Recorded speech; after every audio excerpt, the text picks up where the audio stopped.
आज वो डॉक्टर्स जिनके पास आप जाते हैं और हजार हजार रुपए एक एक दो दो मिनट मिलने की आप फीस देते हैं,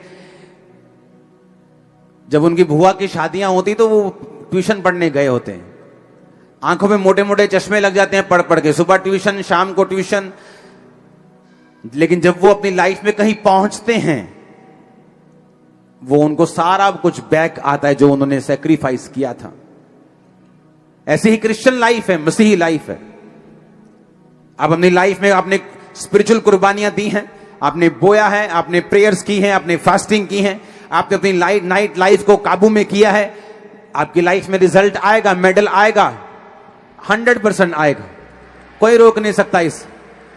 आमीन। परमेश्वर ने, देखो बाइबल कहती मूसा जब अपने हाथों को उठा के रखता था तो उसके लोग जीतते थे। जब मूसा के हाथ नीचे, मूसा जब थक जाता था, उसके हाथ नीचे थक गया, हाथ नीचे आते थे तो उसके लोग हारने लगते थे। वही परमेश्वर के लोग, वही तलवारें, सारा कुछ वही। जब मूसा के हाथ ऊपर थे तो इजरायली लोग जीतते थे, जब मूसा अपने हाथ नीचे करता था इजरायली लोग हारते थे। ऐसा नहीं कि वो यहोवा को मानते थे तो चाहे सारी रात सो जाएंगे, जो मर्जी करेंगे, और सुबह जाएंगे, उठेंगे, लड़ेंगे और जीत जाएंगे।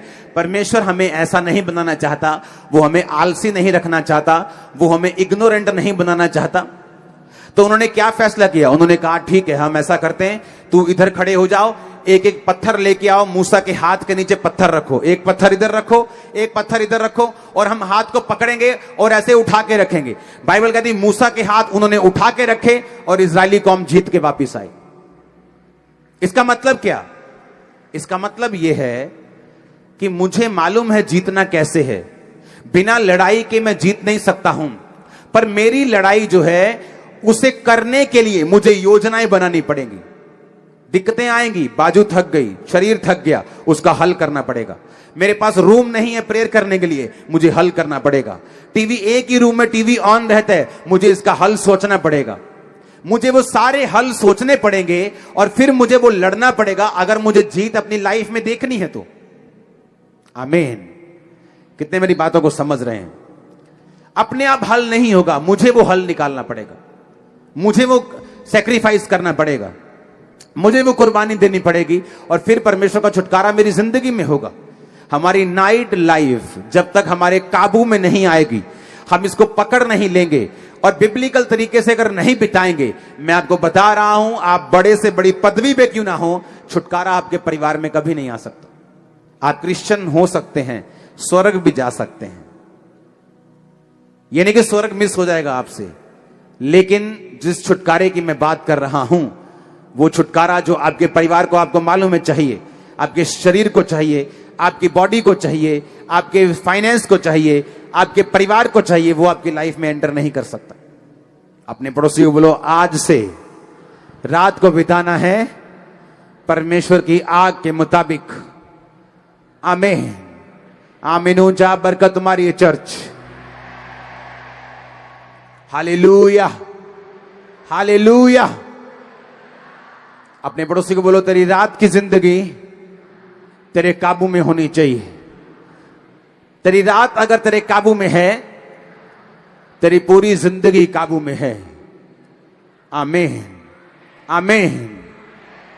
और ये बात देखो, जिसको ये बात मालूम है, यीशु मसीह को मालूम थी, उन्हें मालूम था कि मुझे 12 चेले चुनने हैं।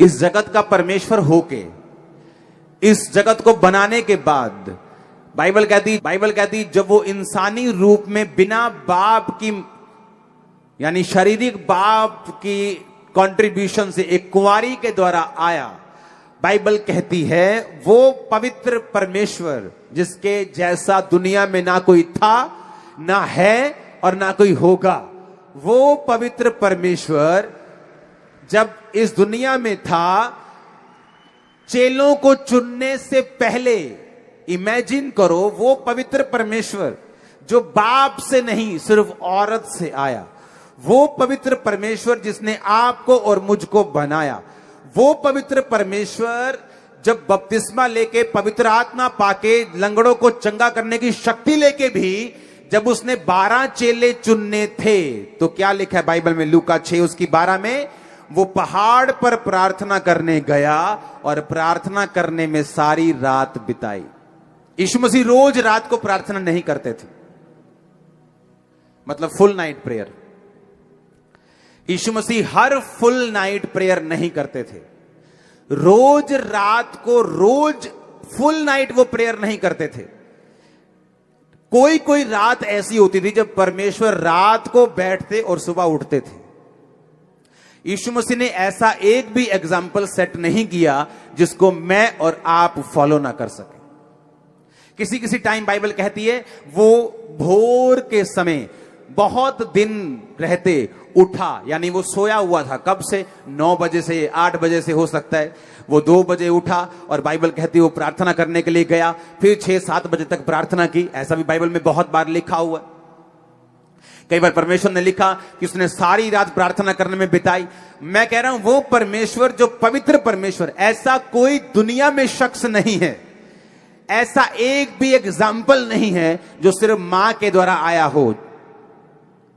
यीशु मसीह है सिर्फ, और ना ही कोई होगा ऐसा। अब मैं आपको बोल रहा हूं, ऐसा पवित्र परमेश्वर, ऐसा कामिल, ऐसा कंप्लीट परमेश्वर भी आपको यही कह रहा है कि अगर मुझे 12 चेले चुनने थे, मैं पवित्रताई में, मैं सामर्थ्य में, पवित्र आत्मा को पाया हुआ, इस जगत का परमेश्वर होकर भी 12 चेले चुनने से पहले अगर मुझे सारी रात प्रार्थना करने की जरूरत पड़ी तो तुम क्या हो? हालेलुया। आपकी लाइफ का इंपॉर्टेंट डिसीजन है। मैरिज एक इंपॉर्टेंट डिसीजन है। आप बिना प्रेयर के हो, आप फंस जाओगे। आपकी लाइफ का इंपॉर्टेंट डिसीजन है आपकी फाइनेंशियल लाइफ। आप 10वीं में हैं, 12वीं के बाद आपको एक कैरियर का डिसीजन लेना है, लेकिन अभी तो आप बॉयफ्रेंड के चक्कर में, गर्लफ्रेंड के चक्कर में फंस चुके हो।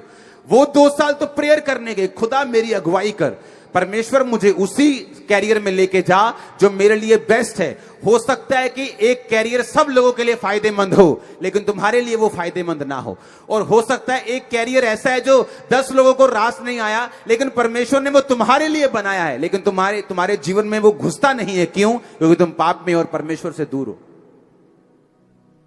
वो टाइम जब प्रेयर में जाने का था कि खुदा मुझसे बात कर, मेरी अगुवाई कर, चाहे वो तुम्हारे से वर्बली या मुंह से या कानों में बात ना करे, लेकिन वो तुम्हारे दिल में डाल देगा कि तुम्हें क्या करना है, और तुम वही करोगे जो यहोवा की ओर से ठहराया हुआ होगा तुम्हारी लाइफ में। आमीन। लेकिन जिस विषय में प्रार्थना नहीं की गई, जिस विषय में परमेश्वर की मर्जी को, परमेश्वर के फेस को खोजा नहीं गया, जिस विषय में परमेश्वर की मर्जी को जाना नहीं गया, प्रभु से बात नहीं की गई, उसके साथ रिलेशनशिप बिल्ड नहीं किया गया, तो वो गारंटी नहीं है कि वो आपको फायदेमंद होगा कि नुकसानदेह होगा। हालेलुया। कई बार लोग मुझसे पूछने के लिए आते हैं, अच्छा मुझे ये वाला काम करना है, प्रार्थना करना, ये मेरा पार्टनर है। उसी वक्त मैं बोलता हूं नहीं, ये नहीं करना। आपको कैसे पता? मुझे पता है, मैं प्रार्थना में रहता हूं, मुझे पता है परमेश्वर की आवाज क्या है तेरे लिए। अच्छा मुझे ये काम करना है, ऐसा करूं, मैं करूं, हाँ अभी करना है, जल्दी कर, परमेश्वर तेरे साथ है। क्यों? मुझे मालूम है। जब आप परमेश्वर के साथ रहते हैं आपको मालूम होता है कि कौन सा डिसीजन सही है। टाइम लगता है इस चीज में, धीरे धीरे आपकी स्पिरिचुअल सेंसेस डेवलप होती हैं, धीरे धीरे धीरे धीरे आप उस चीज में आ जाते हैं। शायद आप पास्टर्स या एक हाई लेवल के जो स्पिरिचुअल जिनकी कॉलिंग है उस जैसा ना समझ सके, लेकिन आप अपनी जिंदगी के लिए समझ पाएंगे। कंप्लीट 100% परमेश्वर आपकी अगुवाई करेगा और पवित्र आत्मा आपको बचाएगा अगर आप उसकी आवाज सुनेंगे तो। आमीन। मैं कह रहा हूं लूका 6:12 कि वो परमेश्वर जो कामिल है, जो कंप्लीट है, जिसको लोगों को अपनी तरफ खींचने के लिए गर्म भाषण देने की जरूरत नहीं है, उसने सच्चाई प्रीच करके आज 400 करोड़ बंदे अपने पीछे लगाए हुए, खरबों को बचा भी लिया हुआ। हां, और कोई गर्म भाषण देने की जरूरत नहीं। वो परमेश्वर, वो क्रिश्चियनिटी आज जो दुनिया में राज करती है, बड़े बड़े देशों में है। प्रेसिडेंट शपथ लेने से पहले बाइबल को पकड़ के शपथ लेते हैं। इवेंजलिस्ट को बुलाया जाता है, उस देश के पास्टर्स को बुलाया जाता है कि मुझे प्रेसिडेंट की शपथ लेनी है, मुझे आओ और मेरे लिए प्रार्थना करो। वो परमेश्वर जिसने देश बचा लिए आज 400 करोड़ लोग उसे फॉलो करते हैं। जो इंटरनेट पे है 31-32% इंटरनेट पे लिखा है।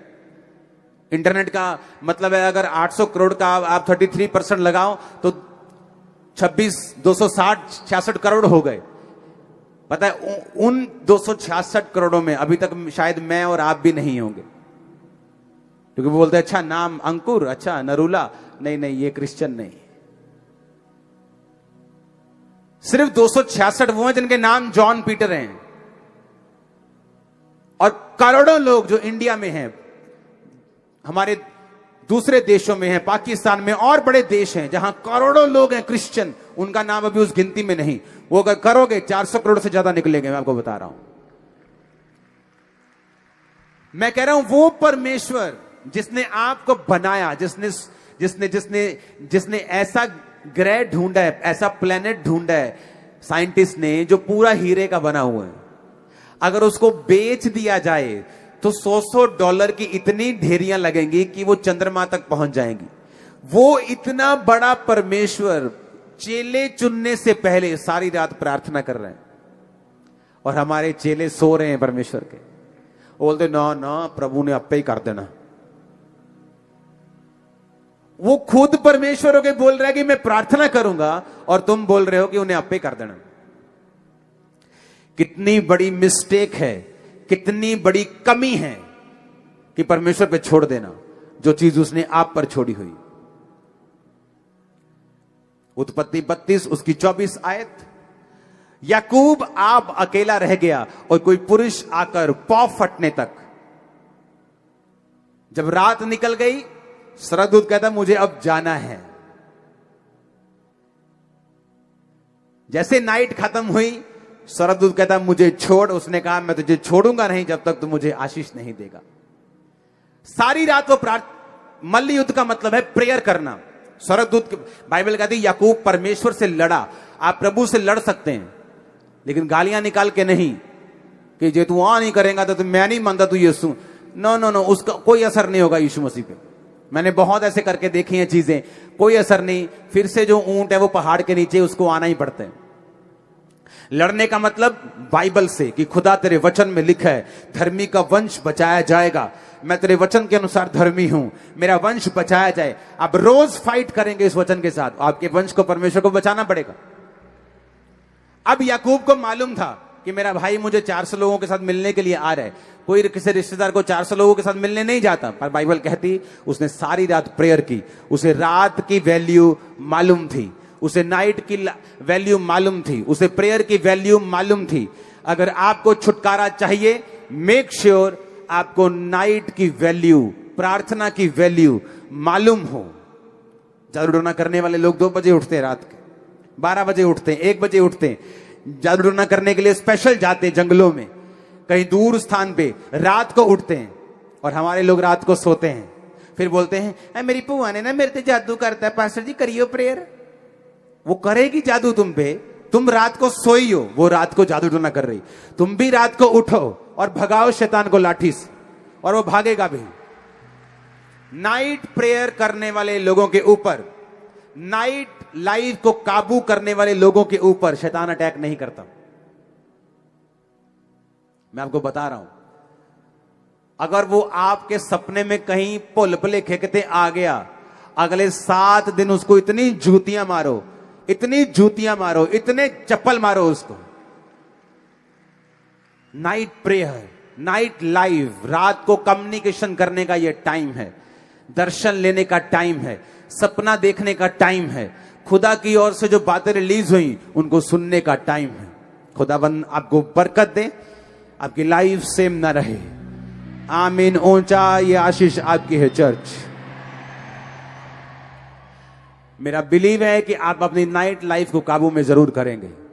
जितने आप लोग सुन रहे हैं, हजारों लोग इंटरनेट पे सुन रहे हैं, हजारों लोग ब्रांचेस में लाखों लोग सुन रहे हैं, मेरा ये बिलीव है कि आप लोग अपनी लाइफ को, अपनी नाइट लाइफ को आप लोग काबू में लेके आएंगे। आप घर जाएंगे, आप योजना बनाएंगे कौन सी चीज करनी है, कौन सी चीज नहीं करनी। नाइट लाइफ को, प्रेयर लाइफ को किस तरह से मेंटेन करना है, किस तरह से अपने मोबाइल को, अपने टीवी को एक काबू में रख के उसी उतना ही यूज करना है जिससे आपका फायदा हो, नुकसान नहीं। आप फिर देखेंगे जिस काम के लिए परमेश्वर ने आपको रियल में चुना है वो आप पर जाहिर होना शुरू होगा। जो ग्लोरियस सीट परमेश्वर ने आपके लिए रखी है वो जाहिर होनी शुरू होगी। इस बात से अपने हाथों को उठा मैं डिक्लेरेशन करता हूं, आप बड़े लोगों के सामने जाने वाले इस नाइट लाइफ को काबू करने के बाद। आमीन। मुझे ऊंचा चाहिए चर्च। मैंने कहा आप बड़े लोगों के सामने जाने वाले हैं इस नाइट लाइफ को काबू करने के बाद। अपने हाथों को उठाओ, सब जन खड़े हो जाओ। वचन के बीच से हम प्रार्थना करेंगे और आप लोग उस वचन का, उस प्रार्थना का अंगीकार करेंगे। अपने हाथों को उठाकर खुदावंद से, क्योंकि इंसान को मालूम होता है उसके जीवन में क्या कमी है। अपने हाथों को उठाकर खुदावंद से बात करो कि परमेश्वर कमियां, कमजोरियां मेरी जिंदगी से निकल जाए।